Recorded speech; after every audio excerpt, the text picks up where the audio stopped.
प्रेरितों के कामों का वर्णन 28वां अध्याय।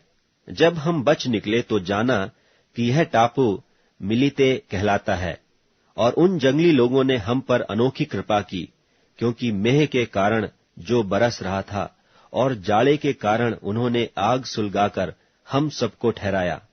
जब पौलुस ने लकड़ियों का गट्ठा बटोरकर आग पर रखा तो एक सांप आंच पाकर निकला और उसके हाथ से लिपट गया। जब उन जंगलियों ने सांप को उसके हाथ में लटके हुए देखा तो आपस में कहा, सचमुच यह मनुष्य हत्यारा है कि यद्यपि समुद्र से बच गया तो भी न्याय ने जीवित रहने न दिया। तब उसने सांप को आग में झटक दिया और उसे कुछ हानि न पहुंची, परंतु वे बाट जोहते थे कि वह सूज जाएगा या एकाएक गिर के मर जाएगा।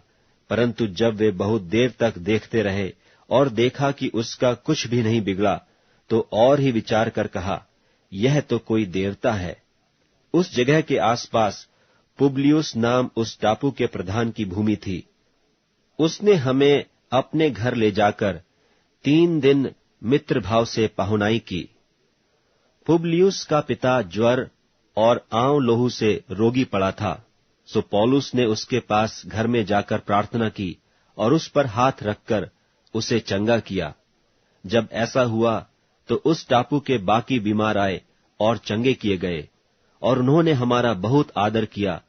और जब हम चलने लगे तो जो कुछ हमें अवश्य था जहाज पर रख दिया। 3 महीने के बाद हम सिकंदरिया के एक जहाज पर चल निकले, जो उस टापू में जाड़े भर रहा था और जिसका चिन्ह दियोस्कुरी था। सुरकूसा में लंगर डाल करके हम 3 दिन टिके रहे। वहां से हम घूमकर रेगियुम में आए और 1 दिन के बाद दक्षिणी हवा चली। तब दूसरे दिन पुतियुली में आए। वहां हमको भाई मिले और उनके कहने से हम उनके यहाँ 7 दिन तक रहे और इस रीति से रोम को चले। वहां से भाई हमारा समाचार सुनकर अप्पियुस के चौक और 3 सराय तक हमारी भेंट करने को निकल आए, जिन्हें देखकर पौलुस ने परमेश्वर का धन्यवाद किया और ढाढ़स बांधा। जब हम रोम में पहुंचे तो पौलुस को एक सिपाही के साथ जो उसकी रखवाली करता था अकेले रहने की आज्ञा हुई। 3 दिन के बाद उसने यहूदियों के बड़े लोगों को बुलाया, और जब वे इकट्ठे हुए तो उनसे कहा, हे भाइयों, मैंने अपने लोगों के या बाप दादों के व्यवहारों के विरोध में कुछ भी नहीं किया, तो भी बंधुआ होकर यरूशलेम से रोमियों के हाथ सौंपा गया। उन्होंने मुझे जांच कर छोड़ देना चाहा, क्योंकि मुझ में मृत्यु की योग्य कोई दोष न था। परंतु जब यहूदी इसके विरोध में बोलने लगे तो मुझे कैसर की दुहाई देनी पड़ी। न यह कि मुझे अपने लोगों पर कोई दोष लगाना था, इसलिए मैंने तुमको बुलाया है कि तुमसे मिलूं और बातचीत करूं, क्योंकि इस्राएल की आशा के लिए मैं इस जंजीर से जकड़ा हुआ हूं। उन्होंने उससे कहा, न हमने तेरे विषय में यहूदियों से चिट्ठियां पाई और न भाइयों में से किसी ने आकर तेरे विषय में कुछ बताया और न बुरा कहा, परंतु तेरा विचार क्या है, वही हम तुझसे सुनना चाहते हैं, क्योंकि हम जानते हैं कि हर जगह इस मत के विरोध में लोग बातें कहते हैं।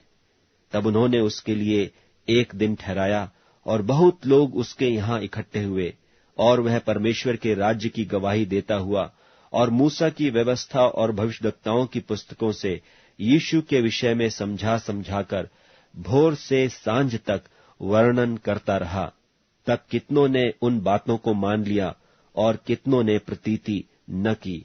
जब आपस में एक मत न हुए तो पौलुस के इस एक बात के कहने पर चले गए कि पवित्र आत्मा ने यशायाह भविष्यद्वक्ता के द्वारा तुम्हारे बापदादों से अच्छा कहा कि जाकर इन लोगों से कह कि सुनते तो रहोगे परंतु न समझोगे, और देखते तो रहोगे परंतु न बूझोगे, क्योंकि इन लोगों का मन मोटा और उनके कान भारी हो गए और उन्होंने अपनी आंखें बंद की हैं। ऐसा न हो कि वे कभी आंखों से देखें और कानों से सुनें और मन से समझें और फिरें और मैं उन्हें चंगा करूं। सो तुम जानो कि परमेश्वर के इस उद्धार की कथा अन्य जातियों के पास भेजी गई है और वे सुनेंगे।